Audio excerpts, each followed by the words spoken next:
And Savannah, this could be a rare moment of bipartisanship. He's hoping the kind that he remembers, bipartisanship, politics stopping at the water's edge on foreign policy. It's very blue and yellow out there already in that crowd. You can see there was a lot of blue and yellow among members. And they're wearing pins, the Ukrainian flag with the U.S. flag.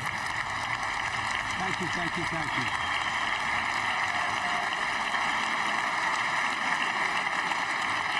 Thank you all very much. Thank you, General. Thank you. Thank you. Thank you all very, very much. Thank you. Please. Thank you so much. Madam Speaker, Madam Vice President, our First Lady and Second Gentleman, members of Congress and the Cabinet, Justices of the Supreme Court, my fellow Americans. Last year, COVID-19 kept us apart. This year, we're finally together again. Tonight,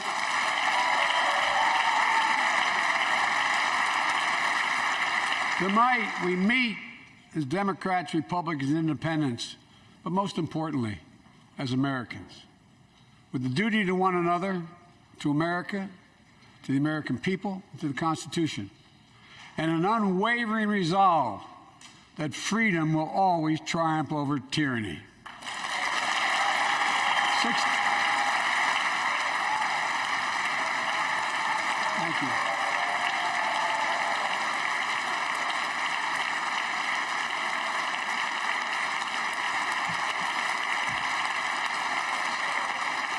6 days ago, Russia's Vladimir Putin sought to shake the very foundations of the free world, thinking he could make it bend to his menacing ways. But he badly miscalculated. He thought he could roll into Ukraine and the world would roll over. Instead, he met with a wall of strength he never anticipated or imagined. He met the Ukrainian people.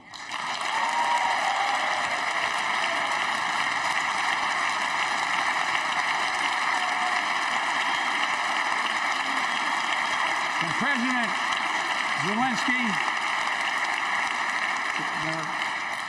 to every Ukrainian, their fearlessness, their courage, their determination literally inspires the world.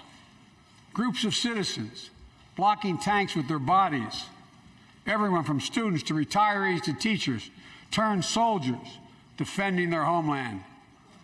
And in this struggle, President Zelensky said in his speech to the European Parliament, "Light will win over darkness." The Ukrainian ambassador to the United States is here tonight, sitting with the First Lady. Let each of us, if you're able to stand and send an unmistakable signal to the world of Ukraine. Thank you. Thank you, thank you, thank you.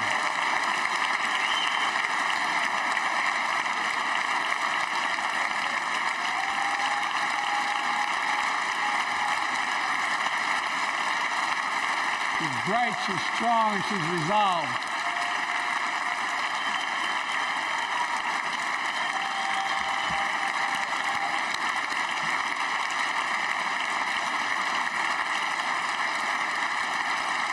Yes, we, the United States of America, stand with the Ukrainian people. Throughout our history, we've learned this lesson. When dictators do not pay a price for their aggression, they cause more chaos. They keep moving, and the cost, the threats to America and America to the world keeps rising. That's why the NATO alliance was created, to secure peace and stability in Europe after World War II. The United States is a member, along with 29 other nations. It matters. American diplomacy matters. American resolve matters. Putin's latest attack on Ukraine was premeditated and totally unprovoked. He rejected repeated efforts at diplomacy. He thought the West and NATO wouldn't respond. He thought he could divide us at home, in this chamber, in this nation. He thought he could divide us in Europe as well. But Putin was wrong. We are ready. We are united, and that's what we did. We stayed united. We prepared extensively and carefully. We spent months building coalitions of other freedom-loving nations in Europe and the Americas, from America to the Asian and African continents, to confront Putin. Like many of you, I spent countless hours unifying our European allies. We shared with the world in advance what we knew Putin was planning and precisely how he would try to falsify and justify his aggression. We countered Russia's lies with the truth. And now that he's acted, the free world is holding him accountable, along with 27 members of the European Union, including France, Germany, Italy, as well as countries like the United Kingdom, Canada, Japan, Korea, Australia, New Zealand, and many others, even Switzerland, are inflicting pain on Russia and supporting the people of Ukraine. Putin is now isolated from the world more than he has ever been. Together,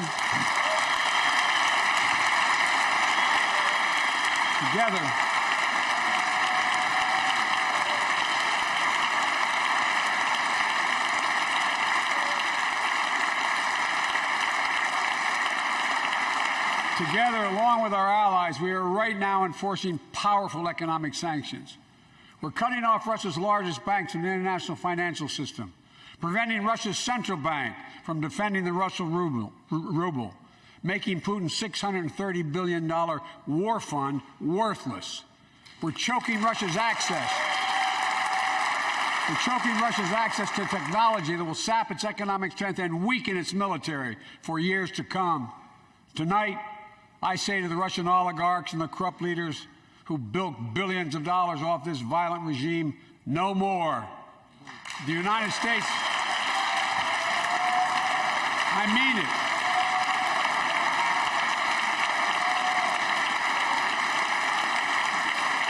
The United States Department of Justice is assembling a dedicated task force to go after the crimes of the Russian oligarchs. We're joining with European allies to find and seize their yachts, their luxury apartments, their private jets. We're coming for your ill-begotten gains. And tonight, I'm announcing that we will join our allies in closing off American airspace to all Russian flights, further isolating Russia and adding additional squeeze on their economy.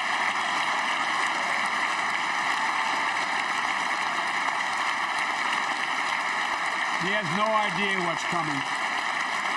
The ruble has already lost 30% of its value. The Russian stock market has lost 40% of its value, and trading remains suspended. The Russian economy is reeling, and Putin alone is the one to blame. Together with our allies, we're providing support to the Ukrainians in their fight for freedom. Military assistance, economic assistance, humanitarian assistance. We're giving more than $1 billion in direct assistance to Ukraine, and will continue to aid the Ukrainian people as they defend their country and help ease their suffering.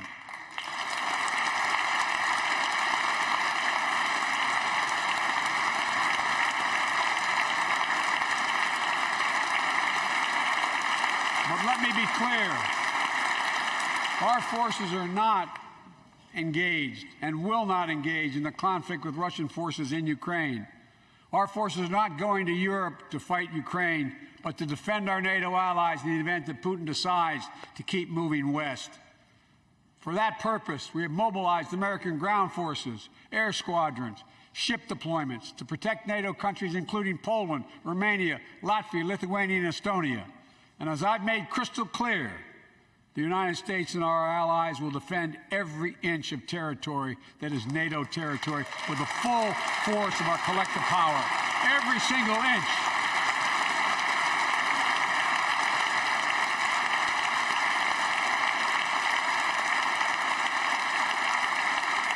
And we're clear-eyed.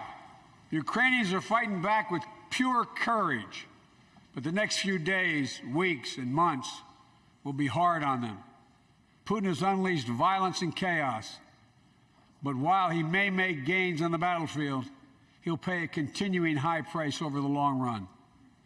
And a pound of Ukrainian people, the proud, proud people, pound for pound, ready to fight with every inch of energy they have.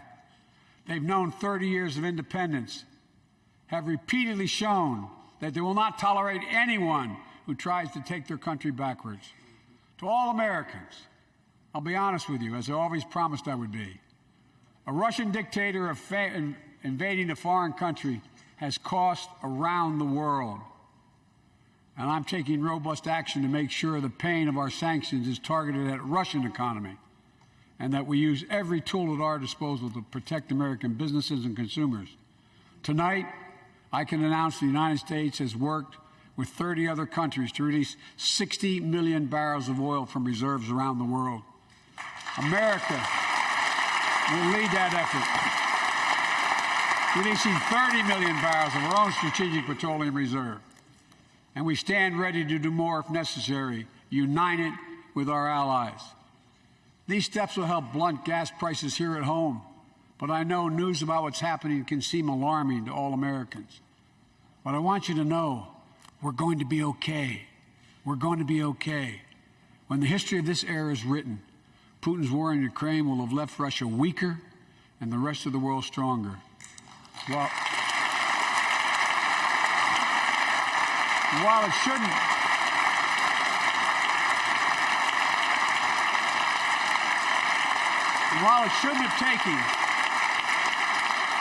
shouldn't have taken something so terrible for people around the world to see what's at stake, now everyone sees it clearly.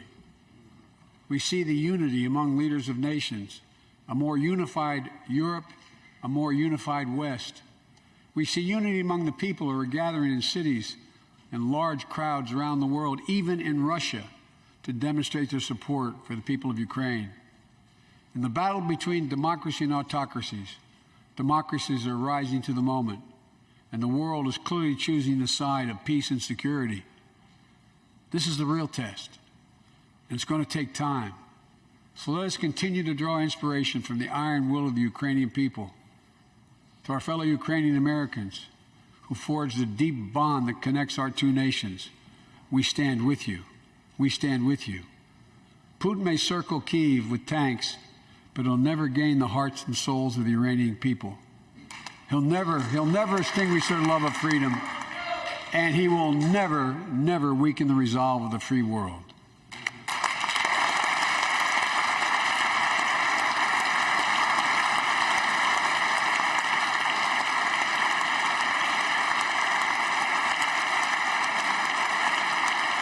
We meet tonight in an America that has lived through two of the hardest years this nation has ever faced. The pandemic has been punishing, and so many families are living paycheck to paycheck, struggling to keep up with the rising cost of food, gas, housing, and so much more. I understand, like many of you did. My dad had to leave his home in Scranton, Pennsylvania to find work. So like many of you, I grew up in a family when the price of food went up, it was felt throughout the family. It had an impact. That's when one of the first things I did as president was fight to pass the American Rescue Plan. Because people were hurting, we needed to act, and we did. Few pieces of legislation have done more at a critical moment in our history to lift us out of a crisis. It fueled our efforts to vaccinate the nation and combat COVID-19. It delivered immediate economic relief to tens of millions of Americans. It helped put food on the table. Remember those long lines of cars waiting for hours just to get a box of food put in their trunk. It cut the cost of health care insurance. And as my dad used to say, it gave the people just a little bit of breathing room.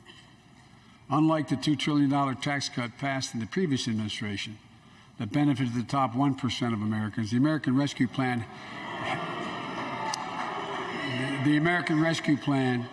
helped working people and left no one behind. Folks,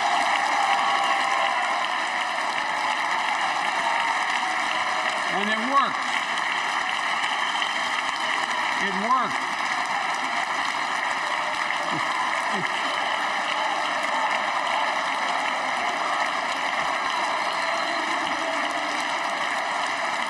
It worked. We created jobs, lots of jobs. In fact, our economy created over 6.5 million new jobs just last year. More jobs in 1 year than ever before in the history of the United States of America. The economy grew at a rate of 5.7 last year, the strongest growth rate in 40 years. And the first step in bringing fundamental change to our economy that hasn't worked for working people in this nation for too long. For the past 40 years, we were told that tax break for those at the top and benefits would trickle down and everyone would benefit. But that trickle-down theory led to a weaker economic growth, lower wages, bigger deficits, and a widening gap between the top and everyone else in nearly a century. Look, Vice President Harris and I ran for office, and I realize we have fundamental disagreements on this, but ran for office with a new economic vision for America. Invest in America, educate Americans, grow the workforce, build the economy from the bottom up and the middle out, not from the top down, because we know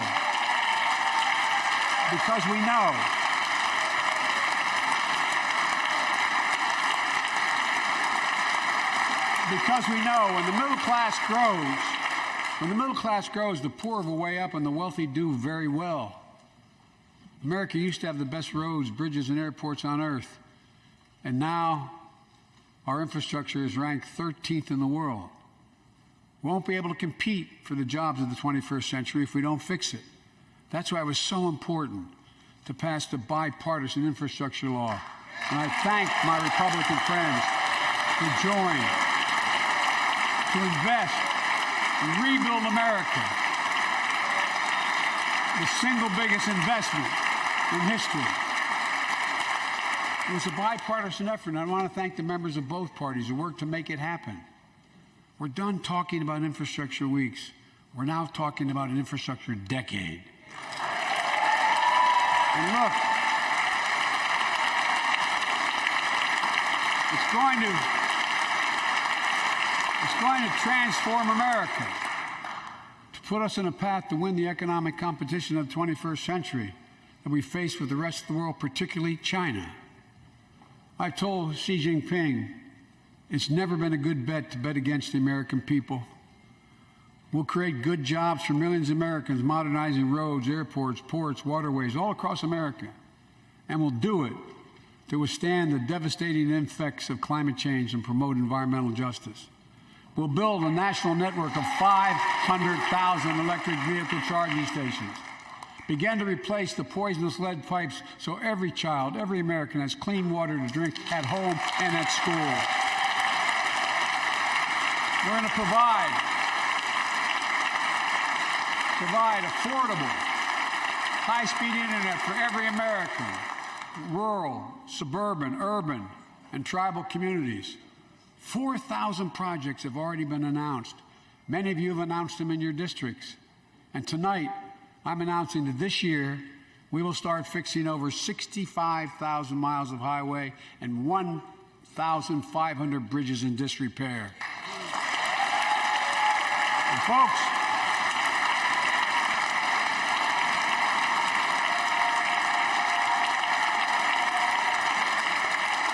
when we use taxpayers' dollars to rebuild America, we're going to do it by buying America.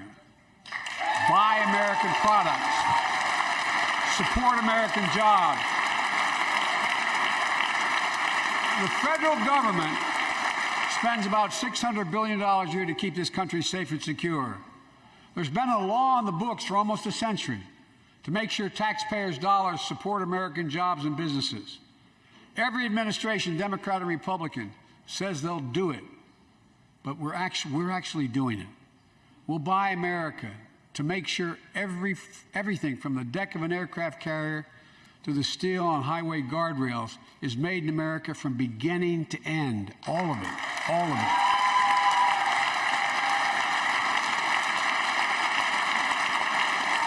But folks,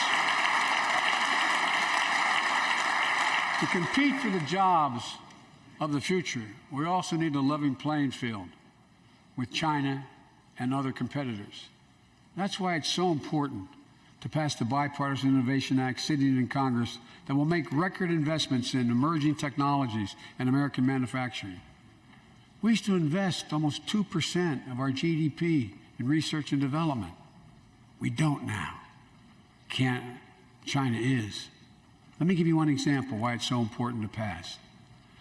If you travel 20 miles east of Columbus, Ohio, you'll find 1,000 empty acres of land. It won't look like much, but if you stop and look closely, you'll see a field of dreams, the ground on which America's future will be built. That's where Intel, the American company that helped build Silicon Valley, is going to build a $20 billion semiconductor megasite, up to 8 state-of-the-art factories in one place, 10,000 new jobs. And in those factories, the average job about $135,000 a year. Some of the most sophisticated manufacturing in the world to make computer chips the size of a fingertip, the power of the world in everyday lives, from smartphones, technology, the internet, technology that's yet to be invented. But that's just the beginning. Intel CEO Pat Gelsinger, who was here tonight, I don't know where Pat is. Pat, there you go, Pat, stand up.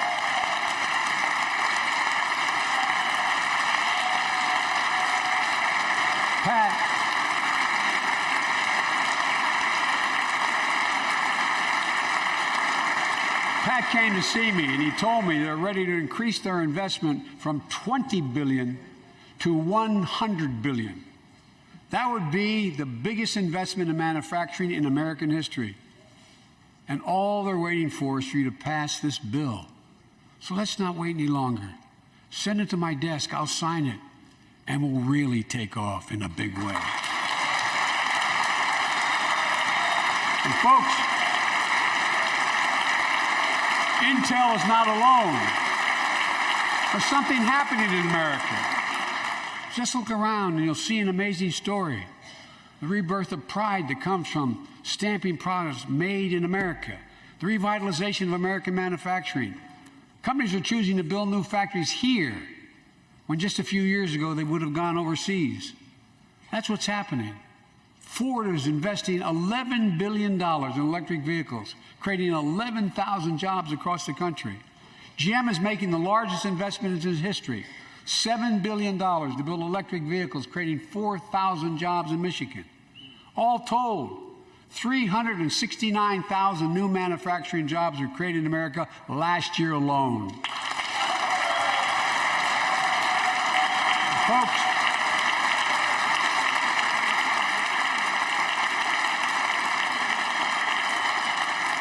powered by people I've met like JoJo Burgess from generations of union steelworkers in Pittsburgh, who's here with us tonight. Where are you, JoJo? There you go. Thanks, buddy. As Ohio Senator Sherrod Brown says,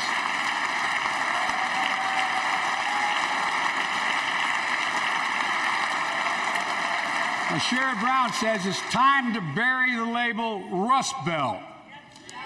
It's time to see what used to be called the Rust Belt become the home of a significant resurgence of manufacturing. And with all the bright spots in our economy, record job growth, higher wages, too many families are struggling to keep up with their bills. Inflation is robbing them of gains they thought otherwise they would be able to feel. I get it. That's why my top priority is getting prices under control. Look, our economy roared back faster than almost anyone predicted. But the pandemic meant that businesses had a hard time hiring enough people because of the pandemic to keep up production in their factories. So you didn't have people making those beams that went into buildings because they were out. The factory was closed. The panic also disrupted the global supply chain. Factories close. When that happens, it takes longer to make goods and get them to the warehouses, to the stores, and prices go up. Look at cars last year. 1/3 of all the inflation was because of automobile sales. There weren't enough semiconductors to make all the cars that people wanted to buy. And guess what? Prices of automobiles went way up, especially used vehicles as well. And so we have a choice. One way to fight inflation is to drive down wages and make Americans poorer. I think I have a better idea to fight inflation. Lower your costs, not your wages. And folks,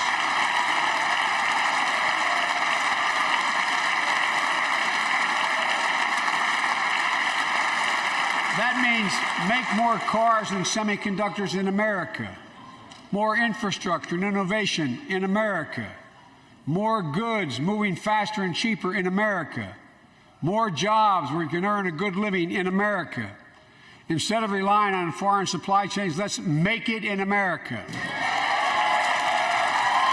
Look, economists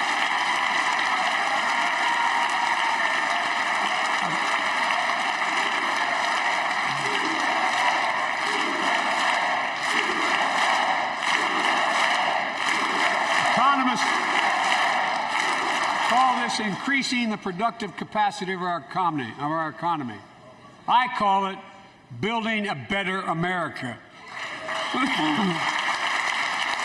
My plan to fight inflation will lower your costs and lower the deficit. 17 Nobel laureates in economics said my plan will ease long-term inflationary pressures. Top business leaders, and I believe most Americans, support the plan. And here's the plan. First, cut the cost of prescription drugs.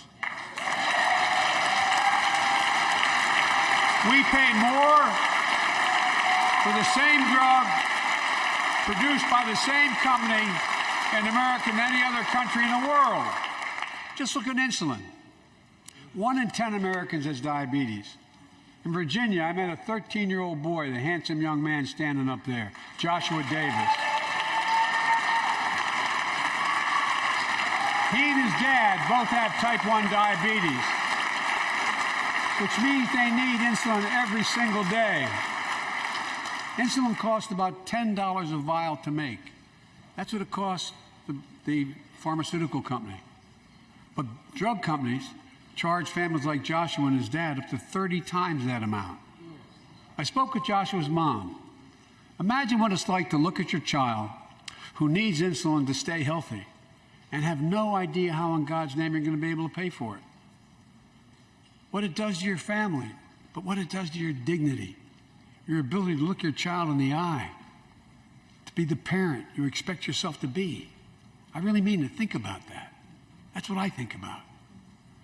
You know, yesterday, Joshua's here tonight, but yesterday was his birthday. Happy birthday, buddy, by the way. For Joshua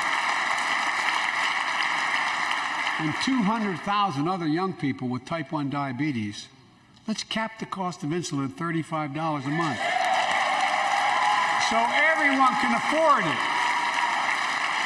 And drug companies will do very, very well, their profit margin. While we're at it, I know we have great disagreements on this floor of this. Let's let Medicare negotiate the price of prescription drugs.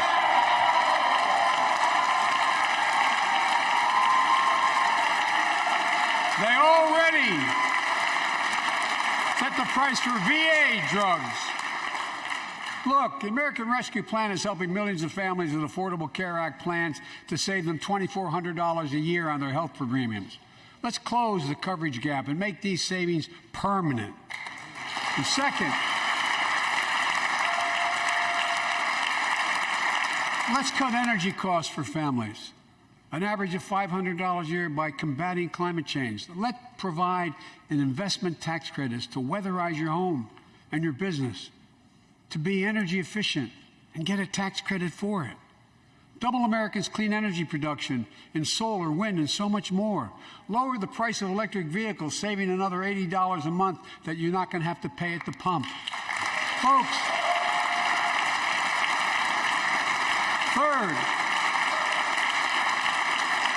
the third thing we can do to change the standard of living for hardworking folks is cut the cost of child care.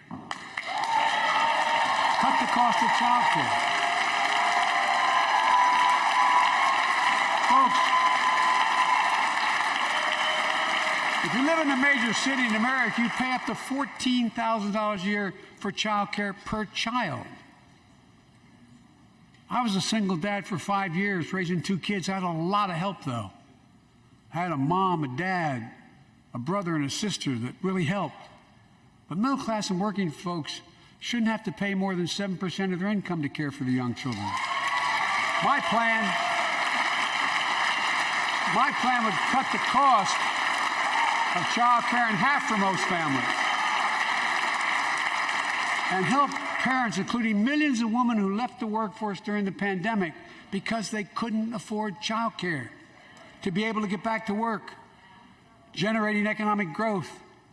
But my plan doesn't stop there. It also includes home and long-term care, more affordable housing, pre-K for 3- and 4-year-olds. All these will lower costs to families. And under my plan, nobody, let me say this again, nobody earning less than $400,000 a year will pay an additional penny in new taxes. Not a single penny.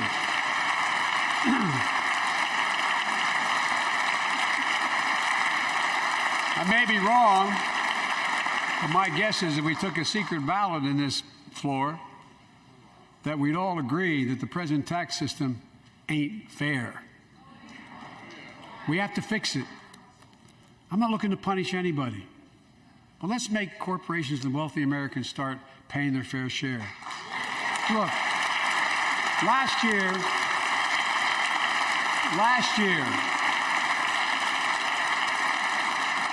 like Chris Coons and Tom Carper and my distinguished Congresswoman, we come from the land of corporate America.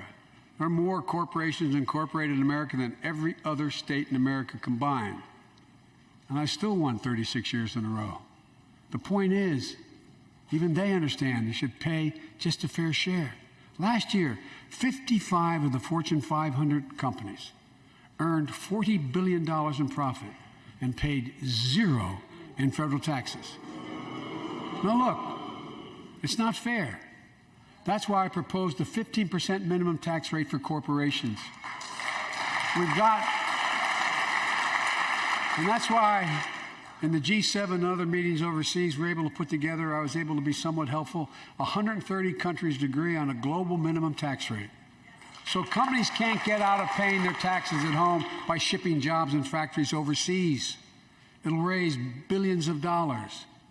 That's why I propose closing loopholes for the very wealthy who pay a lower tax rate than a teacher and a firefighter. So that's my plan, but we'll go in more detail later. We will grow the economy, lower the cost of families. So what are we waiting for? Let's get this done. We all know we've got to make changes. Folks,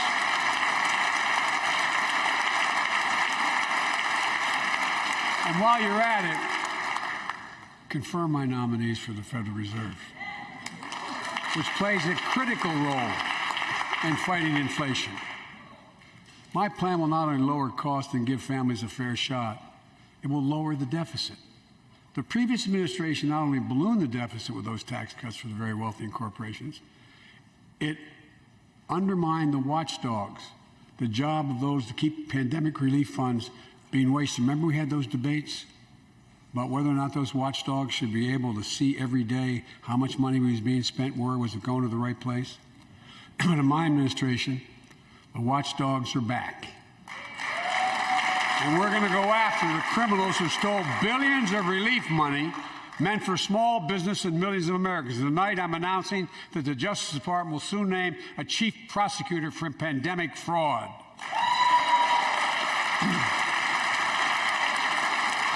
And look,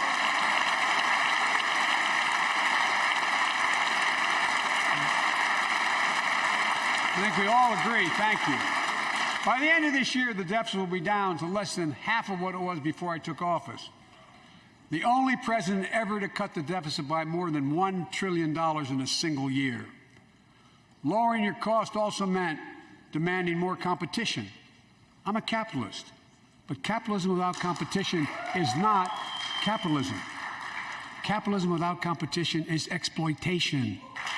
It drives up profits. And corporations have to compete. Their profits go up and your prices go up when they don't have to compete. Small businesses and family farmers and ranchers, I need not tell some of my Republican friends from those states. Guess what? You got 4 basic meat packing facilities. That's it. You play with them or you don't get to play at all. And you pay a hell of a lot more. A hell of a lot more because there's only 4. See what's happening with ocean carriers and moving goods in and out of America. During the pandemic, about half a dozen or less foreign-owned companies raised prices by as much as 1,000% and made record profits. Tonight, I'm announcing a crackdown on those companies overcharging American businesses and consumers. And folks,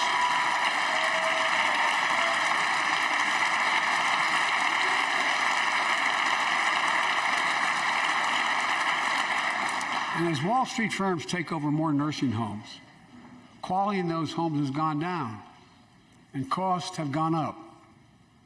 That ends on my watch. Medicare is going to set higher standards for nursing homes and make sure your loved ones get the care they deserve and that they inspect and they will look at closely. We're also going to cut costs to keep the economy going strong and giving workers a fair shot, provide more training and apprenticeships, hire them based on skills, not just their degrees. Let's pass the Paycheck Fairness Act and paid leave. Raise the minimum wage to $15 an hour and extend the child tax credit so no one has to raise a family in poverty. Let's increase Pell Grants, increase our historic support for HBCUs, and invest in what Jill, our First Lady who teaches full-time, calls America's best-kept secret, community colleges. Look, let's pass the PRO Act. When a majority of workers want to form a union, they shouldn't be able to be stopped. When we invest in our workers and we build an economy from the bottom up and the middle out together, we can do something we haven't done in a long time, build a better America. For more than 2 years, COVID has impacted every decision in our lives and the life of this nation. And I know you're tired, frustrated, and exhausted.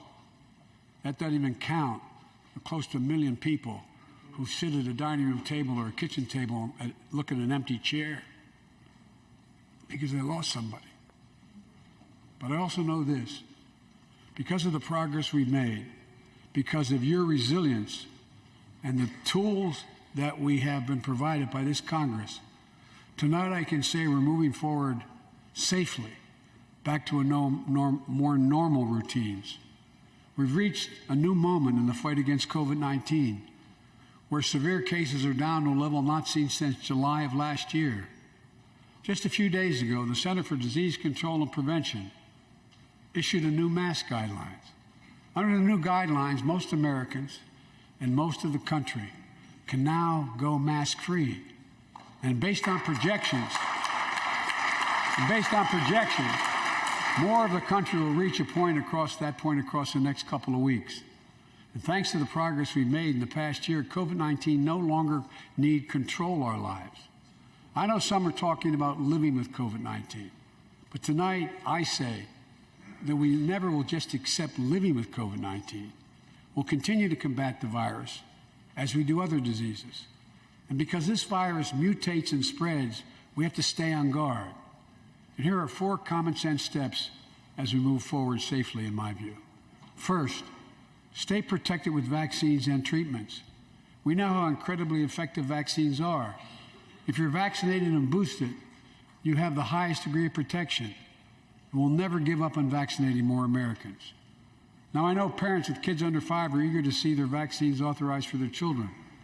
Scientists are working hard to get that done. We'll be ready with plenty of vaccines if and when they do. We're all ready. We are also ready with antiviral treatments. If you get COVID-19, the Pfizer pill reduces your chances of ending up in the hospital by 90%. I've ordered more pills than anyone in the world has. Pfizer is working overtime to get us 1 million pills this month and more than double that next month. And now we're launching the Test to Treat initiative. So people can get tested at a pharmacy, and if they prove positive, receive the antiviral pills on the spot at no cost. And folks, if you're immunocompromised or have some other vulnerability, we have treatments and free high-quality masks. We're leaving no one behind or ignoring anyone's needs as we move forward. On testing, We've made hundreds of millions of tests available, and you can order them for free to your doorstep.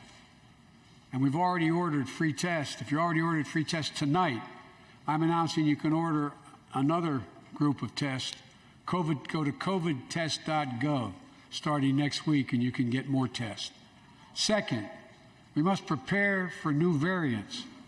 Over the past, we've gotten much better at detecting new variants. If necessary, we'll be able to develop new vaccines within 100 days instead of maybe months or years. And if Congress provides the funds we need, we'll have new stockpiles of tests, masks, pills ready if needed.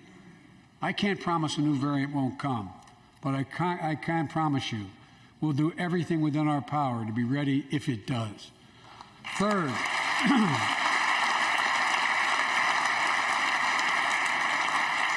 we can end the shutdown of schools and businesses. We have the tools we need.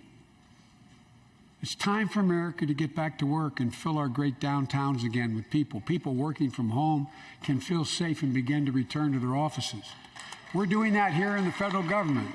The vast majority of federal workers will once again work in person. Our schools are open. Let's keep it that way. Our kids need to be in school.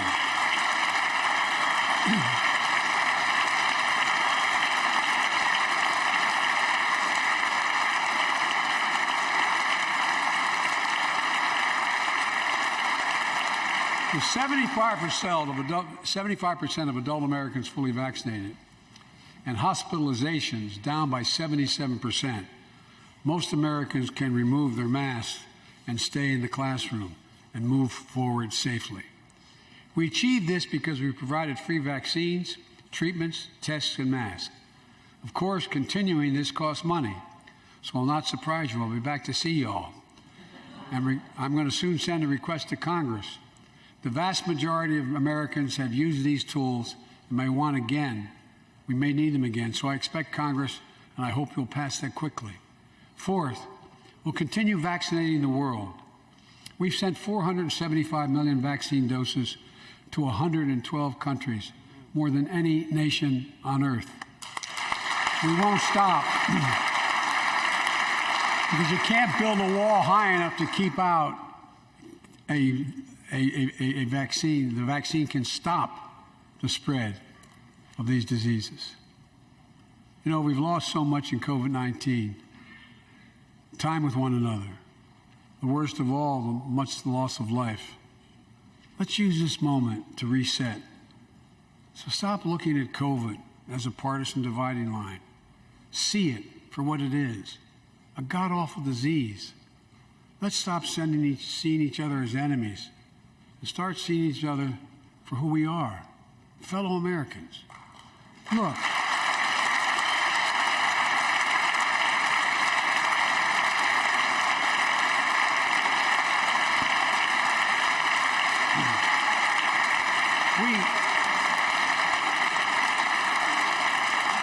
we can't change how divided we've been.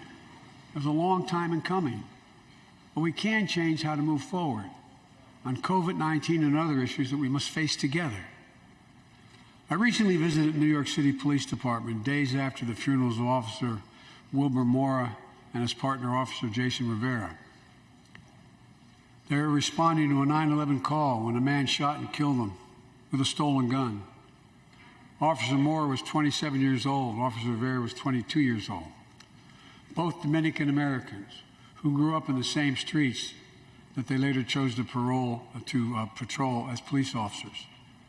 I spoke with their families, and I told them that we were forever in debt for their sacrifices and will carry on their mission to restore the trust and safety of every community deserves. Like some of you that have been around for a while, I've worked with you on these issues for a long time. I know what works. Investigating crime prevention and community policing, cops who walk the beat, who know the neighborhood, and who can restore trust and safety. Let's not abandon our streets or choose between safety and equal justice. Let's come together and protect our communities, restore trust, and hold law enforcement accountable. That's why the Justice Department has required body cameras, banned chokeholds, and restricted no-knock warrants for its officers. That's why the American Rescue Plan that you all provided $350 billion that cities, states, and counties can use to hire more police, invest in more proven strategies.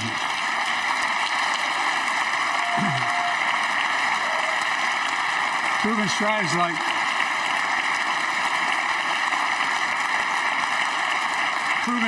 like community violence interruption, trusted messengers, breaking the cycle of violence and trauma, and giving young people some hope.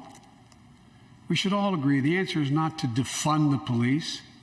It's to fund the police. Fund them. Fund them.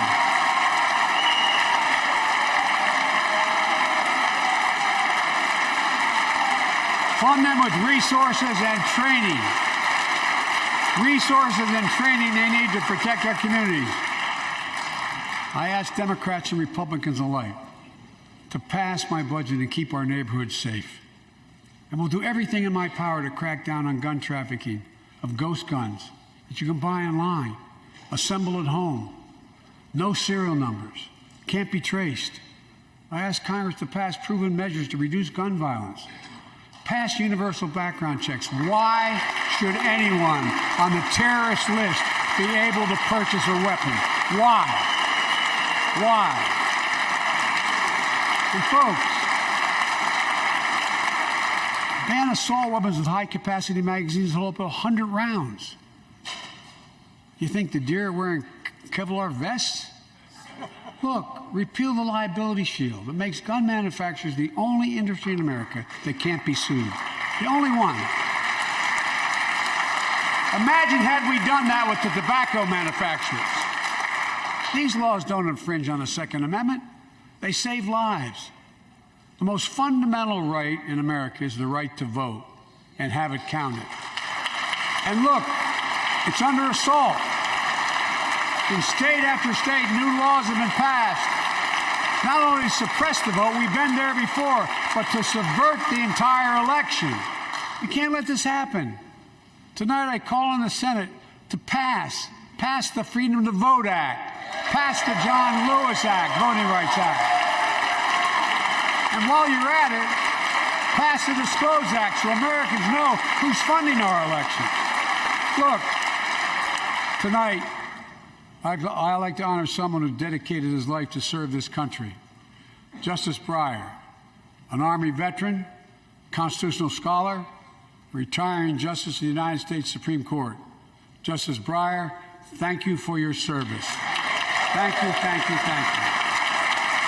I mean it. Get up, stand up and see you. Thank you.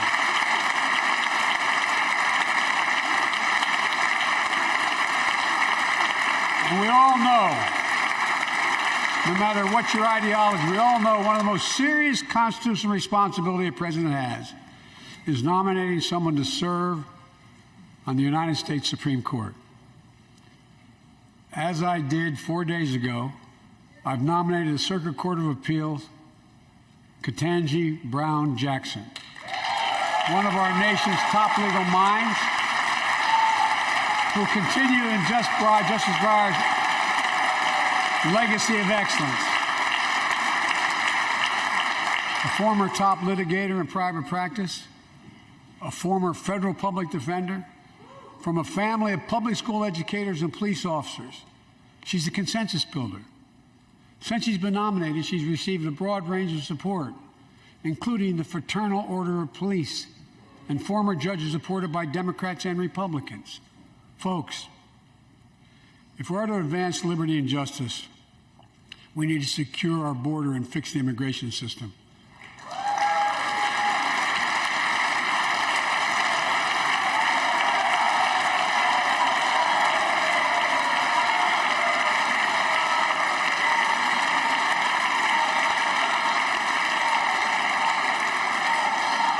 And as you might guess, I think we can do both.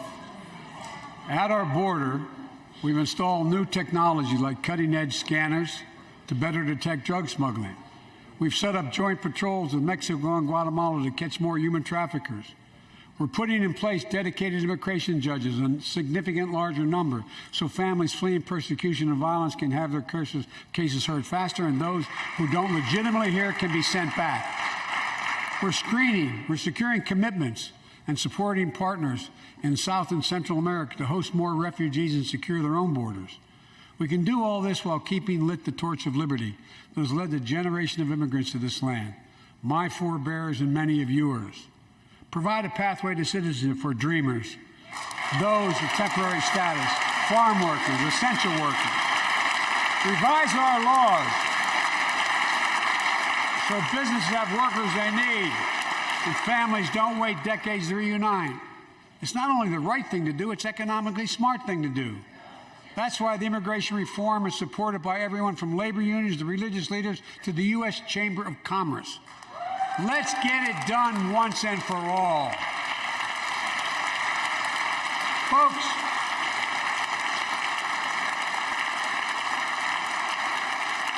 advancing liberty and justice also requires protecting the rights of women. The constitutional right affirmed by Roe v. Wade, standing precedent for half a century, is under attack as never before.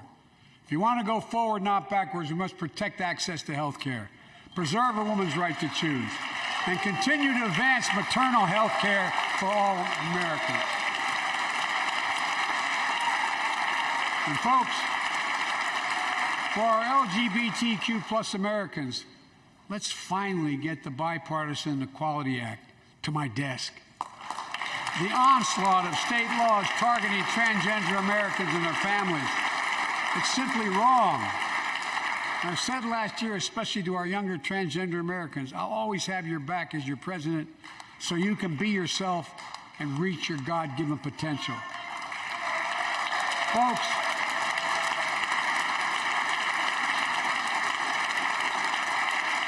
as I've just demonstrated, while it often appears we do not agree, and that we do agree on a lot more things than we acknowledge. I signed 80 bipartisan bills into law last year, from preventing government shutdowns, to protecting Asian Americans from still too common hate crimes, to reforming military justice, and will soon be strengthening the Violence Against Women Act that I first wrote 3 decades ago. It's important. It's important for us to show the nation we can come together and do big things.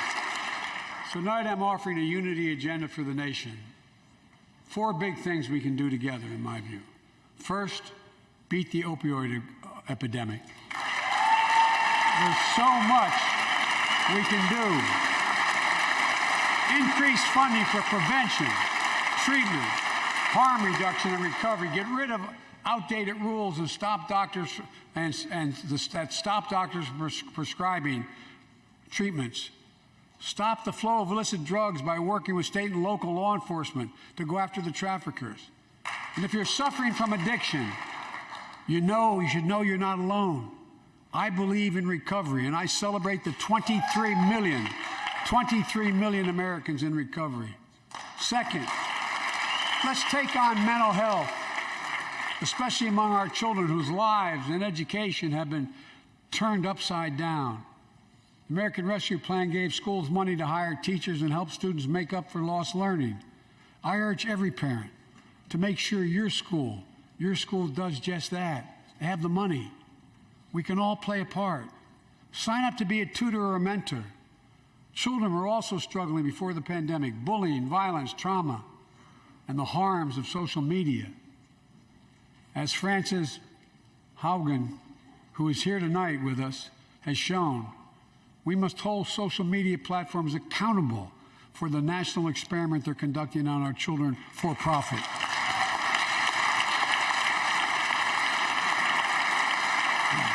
Folks, thank you. Thank you for the courage you showed. It's time to strengthen privacy protections, ban targeted advertising to children, demand tech companies stop collecting personal data on our children, and let's get all Americans the mental health services they need. More people can turn for help, and full parity between physical and mental health care if we treat it that way in our insurance. Look,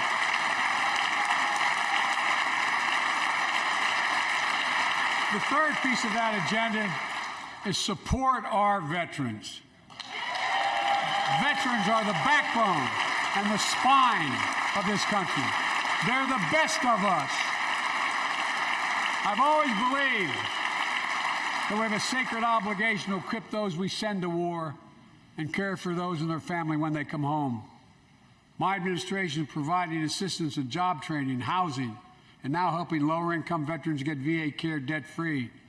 And our troops in Iraq and Afghanistan have faced many dangers, one being stationed at bases breathing in toxic smoke from burn pits. Many of you have been there. I've been in and out of Iraq and Afghanistan over 40 times. These burn pits that incinerate waste, the waste of war, medical and hazardous material, jet fuel, and so much more. And they come home, many of the world's fittest and best trained warriors in the world. Never the same. Headaches, numbness, dizziness. A cancer that would put them in a flag-draped coffin. I know. One of those soldiers was my son, Major Bo Biden. I don't know for sure if the burn pit that he lived near, that his hooch was near in Iraq and earlier than that in Kosovo, is the cause of his brain cancer, the disease of so many other troops. But I am committed to find out everything we can, committed to military families like Danielle Robinson from Ohio, the widow of Sergeant First Class Heath Robinson.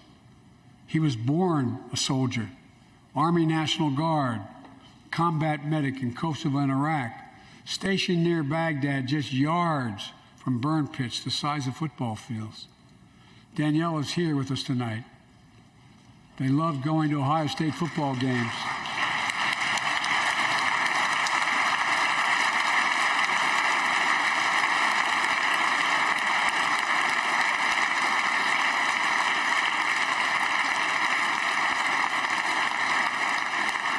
And they love building Legos with their daughter. But cancer from prolonged exposure to burn pits ravaged Heath's lungs and body. Danielle says Heath was a fighter to the very end. He didn't know how to stop fighting, and neither did she. Through her pain, she found purpose to demand that we do better. Tonight, Danielle, we are going to do better. The VA is pioneering new ways of linking toxic exposure to disease, already helping more veterans get benefits. And tonight, I'm announcing we're expanding eligibility to veterans suffering from 9 respiratory cancers.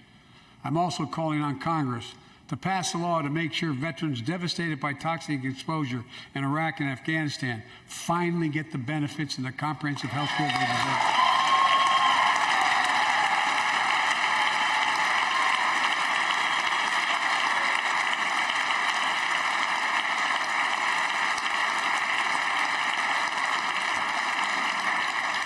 And fourth and last, let's end cancer as we know it.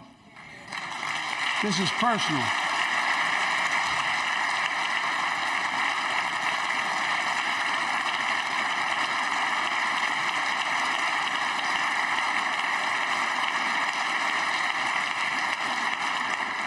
This is personal to me and to Jill and to Kamala and so many of you. So many of you have lost someone you love. Husband, wife, son, daughter, mom, dad. Cancer is the #2 cause of death in America, second only to heart disease. Last month, I announced the plan to supercharge the cancer moonshot that President Obama asked me to lead 6 years ago. Our goal is to cut cancer death rates by at least 50% over the next 25 years, and I think we can do better than that. Turn cancers from death sentences into treatable diseases. More support for patients and their families. To get there, I call on Congress to fund what I call ARPA-H, Advanced Research Projects Agency for Health, patterned after DARPA and the Defense Department. Projects that led in DARPA to the internet, GPS, and so much more to make our forces more safer and be able to wage war with more clarity. ARPA will have a singular purpose: to drive breakthroughs in cancer, Alzheimer's and diabetes, and more. A unity agenda for the nation. We can do these things. It's within our power, and I don't see a partisan edge to any one of those four things. My fellow Americans, tonight we've gathered in this sacred space, the citadel of democracy, in this Capitol. Generation after generation of Americans have debated great questions amid great strife and have done great things. We fought for freedom, expanded liberty, debated totalitarianism and terror.